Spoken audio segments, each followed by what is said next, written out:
Assalamualaikum warahmatullahi wabarakatuh.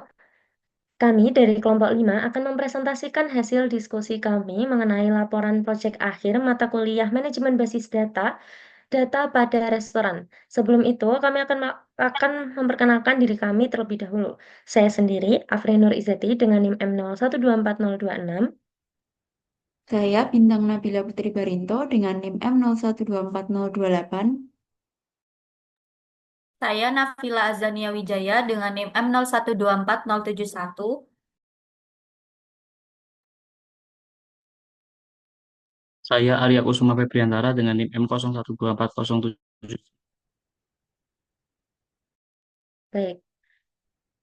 Sebelumnya, pada proyek sebelumnya, kita telah membuat struktur atau sistem data pada sebuah restoran.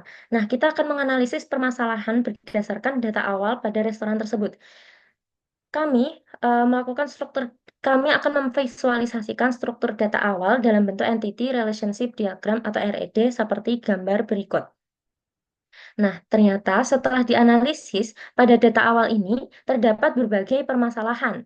Yang pertama, pada tabel pesanan, kolom ID menu itu menyimpan lebih dari satu nilai dalam satu baris, seperti penggabungan menu AA dan AAA. Selain itu, pada tabel detail pesanan juga menyimpan lebih dari satu nilai dalam satu baris, yaitu S12 dan R12.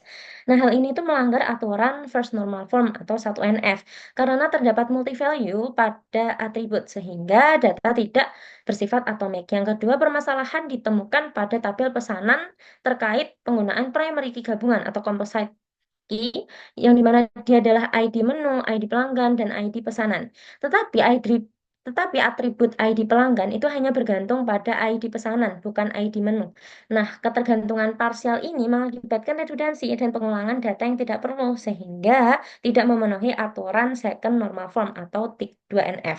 Nah, selanjutnya tabel pembayaran itu juga belum memenuhi aturan Third Normal Form atau 3NF. Karena terdapat ketergantungan transitif di mana atribut non-key seperti total bayar bergantung pada atribut non-key lainnya, yaitu ID pesanan, bukan bergantung pada primary key ID pembayarannya. Nah, hal ini itu dapat menimbulkan ketidakkonsistenan dan ketidakkonsistenan data apabila terjadi perubahan pada data pesanan di kemudian hari atau di kemudian waktu. Lalu, selanjutnya akan dipresentasikan oleh rekan saya, yaitu Nafila. Eh, Selanjutnya kami akan em, mendiskusikan terkait proses normalisasi dan perancangan IRD. Jadi, pada langkah pertama, yaitu yang kami lakukan adalah normalisasi ke first normal form. Jadi, inti dari tahap ini adalah menghilangkan multi value agar data bersifat atomik. Kami merancang ulang data detail pesanan sehingga setiap menu yang dipesan dicatat dalam baris terpisah. Sekarang satu baris hanya berisi satu menu untuk satu pesanan. Selain itu, kami menata ulang hubungan staf agar proses pembayaran hanya dicatat oleh satu staf yang bertugas sebagai kasir. Selanjutnya adalah second normal form. Pada tahap ini, kami memastikan seluruh atribut non-key bergantung sepenuhnya pada primary key. Kami memisahkan atribut ID pelanggan dari tabel pesanan yang kompleks tadi. Sekarang data pelanggan berdiri sendiri di tabel pelanggan, sementara tabel pesanan hanya menyimpan atribut yang relevan dengan transaksi, yaitu ID pesanan, tabel pesanan, tanggal pesanan, dan foreign key ID pelanggan. Yang terakhir, kami melakukan normalisasi ke Third Normal Form untuk menghilangkan ketergantungan transitif. Kami memutuskan untuk menghapus atribut total bayar dari tabel pembayaran. Kenapa? Karena menyimpan total bayar secara statis dapat menyebabkan redundansi dan ketidakkonsistenan jika data pesanan berubah. Nilai ini seharusnya dihasilkan melalui perhitungan query saat dibutuhkan, bukan disimpan permanen di tabel tersebut. Setelah melewati ketiga tahap tersebut, beginilah visualisasi IRD final kami. Jadi dari gambar pertama yaitu di IRD yang awal, yaitu pada tabel pesanan Pada tabel pesanan, ID menu menyimpan lebih dari satu nilai dalam satu baris sehingga penggabungan menu AA dan AAA. Begitu juga atribut ID staff pada tabel detail pesanan yang bersifat multi-value, yang ini membuat data tidak bersifat atomik. Selanjutnya, pada tabel pesanan menggunakan primary key gabungan. Pada tabel pesanan eh, menggunakan primary key gabungan, namun atribut pelanggan hanya bergantung pada ID pesanan saja, bukan pada ID menu yang menyebabkan redundansi atau pengulangan data yang tidak perlu.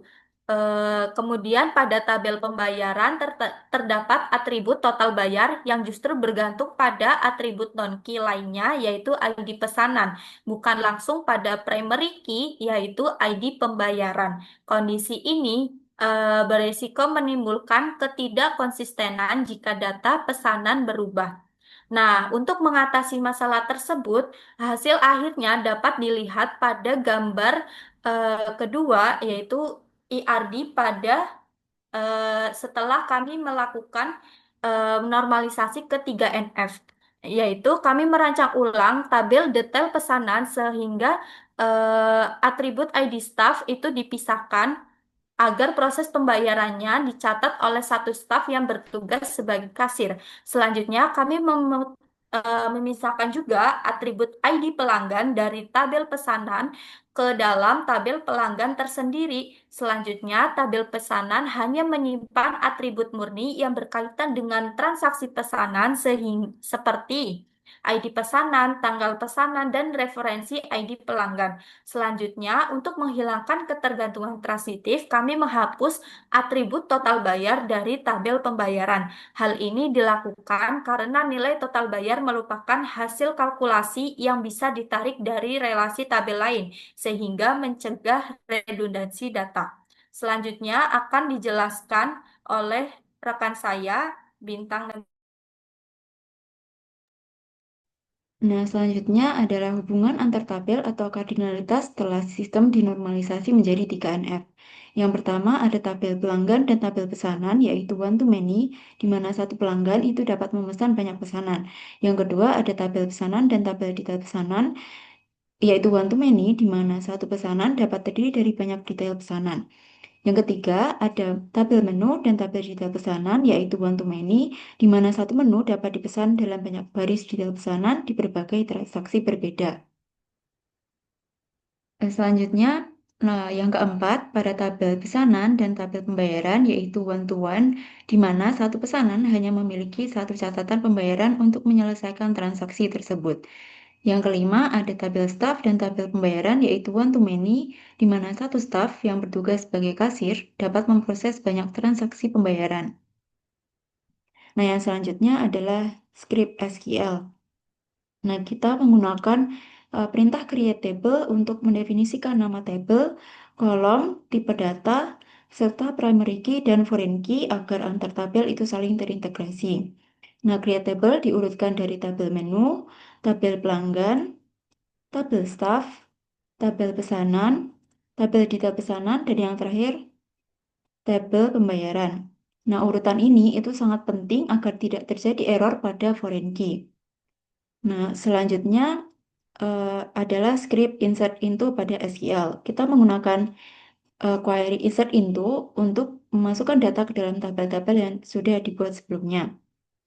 Seperti query berikut ini, insert into menu, insert into pelanggan, insert into staff, insert into pesanan, insert into detail pesanan, dan insert into pembayaran. Nah, selanjutnya akan dipresentasikan oleh rekan saya, Arya.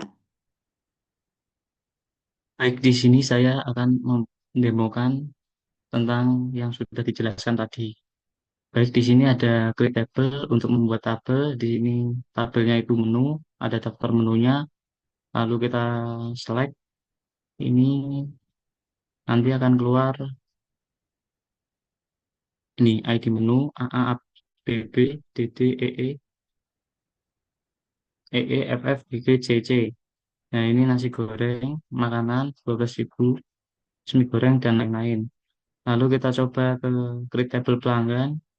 Ini membuat tabel pelanggan. Ini ada ID pelanggan dan nama pelanggan.